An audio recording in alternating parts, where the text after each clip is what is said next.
3, 2, 1. Salam saudara, puji nama Tuhan. Kembali kita berjumpa dalam tayangan edukasi Kristen untuk kalangan sendiri. Saudaraku, dalam tayangan kali ini saya akan membagikan sebuah kebenaran tentang adanya suatu hal yang rahasia di balik banjir bah yang tidak pernah diketahui oleh manusia. Kita menemukan latar belakang penghakiman Allah dalam banjir bah di dalam kitab Kejadian pasal 6 ayat 1-7, ketika manusia mulai bertambah banyak jumlahnya di bumi, dan bagi mereka lahir anak-anak perempuan, maka anak-anak Allah melihat bahwa anak-anak perempuan manusia itu cantik-cantik, lalu mereka mengambil perempuan-perempuan itu dan mengambil perempuan-perempuan dari antara perempuan-perempuan itu siapa saja yang mereka sukai. Berfirmanlah Tuhan, rohku tidak akan selama-lamanya tinggal di dalam manusia, karena mereka adalah makhluk fana, dan umur mereka akan 120 tahun saja. Pada waktu itu, para Nefilim atau raksasa ada di bumi, dan juga sesudahnya ketika anak-anak Allah menghampiri anak-anak perempuan manusia, dan memperoleh anak dari mereka. Mereka adalah pahlawan-pahlawan zaman dahulu, orang-orang yang ternama. Tuhan melihat kejahatan manusia di bumi dan segala kecenderungan hatinya selalu membuahkan kejahatan semata-mata. Maka menyesallah Tuhan bahwa ia telah menjadikan manusia di bumi. Maka sedihlah hatinya. Berfirmanlah Tuhan, aku akan menghapus dari muka bumi manusia yang telah kuciptakan itu, dan juga binatang-binatang, burung-burung, dan binatang-binatang melata, sebab aku menyesal telah menjadikan mereka. Rupanya alasan terpenting Allah mendatangkan hukuman melalui banjir bah, karena kerusakan hati manusia telah menguasai manusia sepenuhnya. Pada zaman Nuh, Allah tentu tahu bahwa dengan mengirimkan banjir bah tidak akan bisa memperbaiki masalah dosa dan hati manusia. Setelah banjir, Allah mengamati bahwa segala kecenderungan hati manusia adalah jahat sejak kecil. Kejadian pasal 8 ayat 21. Dalam pernyataan yang sama, Allah juga berkata, aku tidak akan membinasakan lagi segala yang hidup seperti yang telah kulakukan. Jadi Allah mengirim banjir karena kejahatan di bumi pada zaman Nuh. Tetapi setelah itu berjanji tidak akan mengirim banjir seperti itu lagi, meskipun kejahatan masih ada. Jikalau Allah tahu kejahatan tidak akan dilenyapkan dengan banjir, mengapa ia mengirim banjir pada awalnya? Kita akan melihat 3 jawaban di balik alasan datangnya banjir bah yang digunakan oleh Allah untuk menghukum umat manusia di muka bumi. Salah satu cara untuk menjawab mengapa Tuhan mengirimkan banjir ketika Dia tahu bahwa kejahatan akan terus berlanjut adalah dengan menafsirkan dosa manusia pada zaman Nuh sebagai sesuatu yang unik dan jauh lebih parah daripada apa yang kita lihat di dunia saat ini. Memang Kejadian pasal 6 ayat 5 memberitahu kita bahwa segala kecenderungan hatinya selalu membuahkan kejahatan semata-mata. Ini adalah dakwaan yang kuat terhadap kondisi hati manusia.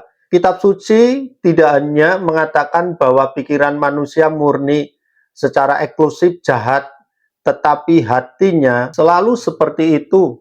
Betapapun kita mengeluh tentang kondisi dunia kita saat ini, kita mungkin tidak boleh membandingkan situasi kita dengan situasi Nuh, hanya karena kejahatan pada zamannya tampaknya telah mencapai tingkat yang tak terbayangkan. Ada sesuatu hal yang luar biasa begitu jahat tentang hati manusia pada zaman Nuh, dan Tuhan tahu bahwa tindakan terbaik adalah memulai dari awal.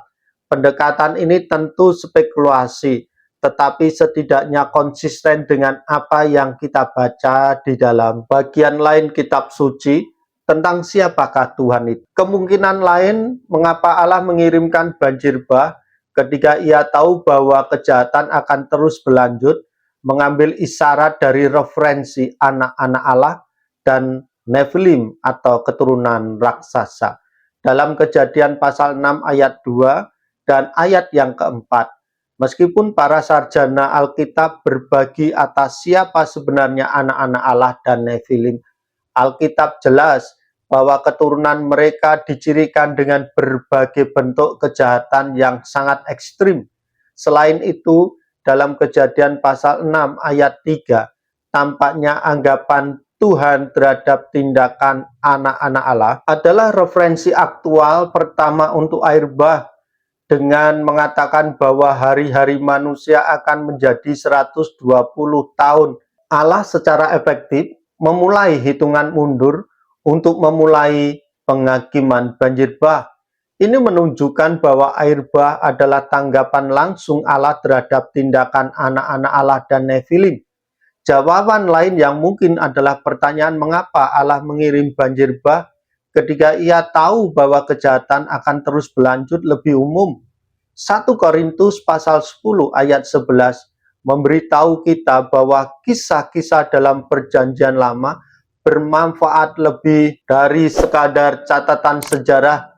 Semuanya ini telah menimpa mereka sebagai contoh dari dituliskannya untuk menjadi peringatan bagi kita yang hidup pada waktu akhir zaman.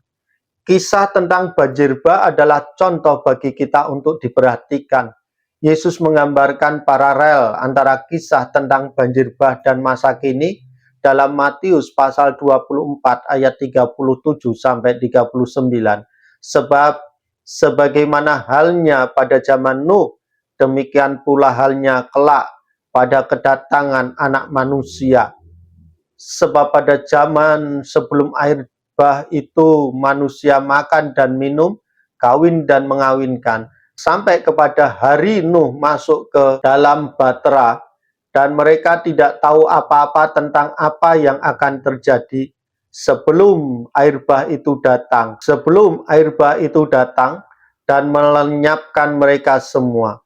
Demikianlah halnya kelak pada kedatangan Anak Manusia. Oleh karena itu, banjir historis pada zaman Nuh merupakan simbol penghakiman Allah yang akan datang. Sama seperti orang-orang sejaman Nuh yang gagal memahami malapetaka yang akan menimpa mereka. Banyak orang sejaman kita sendiri akan tersapu oleh penghakiman Allah tanpa pernah mengalami kebutuhan mereka akan juru selamat. Banjir bah berfungsi sebagai peringatan bagi mereka yang akan menyalahgunakan belas kasihan Allah dengan terus-menerus melakukan ketidaktaatan. Banjir bah memanggil semua orang untuk bertobat. Allah mengirimkan banjir bah untuk menghakimi dunia pada masa ketika dosa yang keji terus-menerus dan mendunia itu terjadi. Ya, ia tahu bahwa air bah tidak akan menghapuskan masalah dosa dan bahwa umat manusia akan tetap berdosa setelah banjir bah. Namun Allah belum selesai membereskan dosa. Ia akan mengutus anaknya ke dunia untuk melucuti kuasa-kuasa jahat dan menjadikan mereka tontonan umum dan kemenangannya atas mereka melalui salib. Karena Kristus, langit baru dan bumi yang baru dijanjikan dan tidak akan ada lagi laknat. Baiklah saudara, dalam tayangan ini kita diingatkan bahwa kecenderungan hati manusia membuahkan kejahatan semata.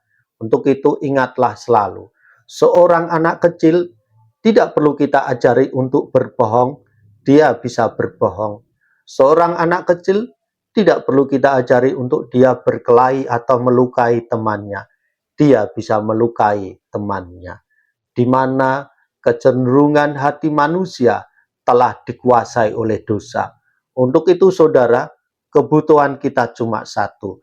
Kebutuhan akan juru selamat. Kristus adalah pribadi yang telah menyelamatkan orang percaya dari segala kecenderungan jahat, sehingga manusia tidak diperhamba oleh dosa lagi, oleh karena kita telah dibeli dengan darahnya, dengan harga yang mahal, bukan dengan barang yang fana, tetapi dengan kuasa darah Kristus yang kudus, yang telah menguduskan kita dan membenarkan kita menjadi umat pilihannya. Untuk itu saudara, tetaplah berpegang imanmu kepada Kristus Yesus, Tuhan dan Juru Selamat kita yang itu. Puji nama Tuhan, Tuhan Yesus memberkati.